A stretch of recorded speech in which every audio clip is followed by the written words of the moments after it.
dans un esprit, on disait les arrivoires font de la résistance. On a dit au ministre, il ne faudrait pas tomber dans la désespérance. Et compte tenu de ce qu'on a entendu, c'est-à-dire un maillage de mesures, nous ressortons plutôt conscients et rassurés. Ce qui nous rassure, c'est que le marché parallèle, il est reconnu. Ce n'était pas le cas il y a quelques années.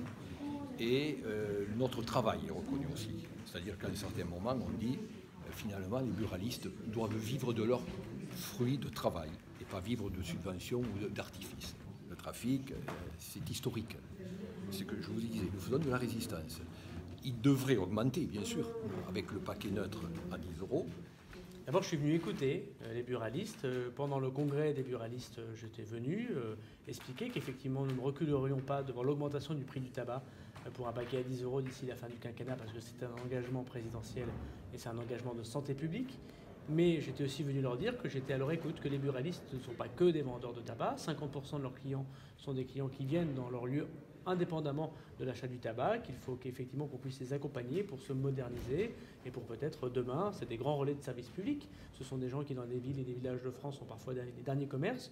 Nous serons à leur écoute. Le président de la fédération de l'Ariège m'avait dit qu'effectivement, lui, dans sa situation très particulière, à la fois frontalière et rurale, personne ne venait jamais le voir. J'ai pris l'engagement de venir et me voici aujourd'hui. Il y a sans doute un travail important à faire dans la contrebande, il y a sans doute un travail à faire pour aider encore les douaniers qui font un très gros travail à se moderniser, pour que la police, la gendarmerie nous aident également, et puis pour aider les buralistes à se transformer. Puis on va profiter des fenêtres de tir législatives pour améliorer ici ou là ce que la douane a besoin comme moyen législatif pour intervenir plus vite et plus fort sur le porte-monnaie de ceux qui fraudent, parce que je crois qu'il faut désormais à la fois rendre la peur du côté de ceux qui font la contrefaçon, qui achètent du tabac ailleurs et qui le revendent de façon illégale dans notre pays, renforcer les moyens de cyber-douane, ce que nous faisons pour la vente du tabac par Internet, qui est totalement illégal, mais aussi lutter de manière européenne pour une harmonisation des sanctions, mais aussi des prix de la fiscalité autour du tabac. Puis ça fait partie de toutes les propositions possibles. Nous allons pouvoir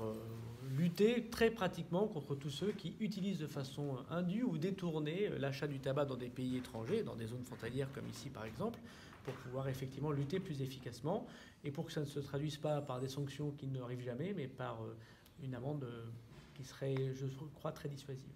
Et donc au niveau européen, avec Agnès Buzyn, avec le Premier ministre, nous allons commencer une tournée européenne à la fin de l'année, début d'année prochaine, dès que j'ai fait voter le budget et le projet de loi de financement de la sécurité sociale, pour qu'effectivement les députés européens, la Commission européenne, j'en ai parlé à M. Juncker et j'en ai parlé à M. Moscovici, puissent considérer le tabac comme un produit nocif.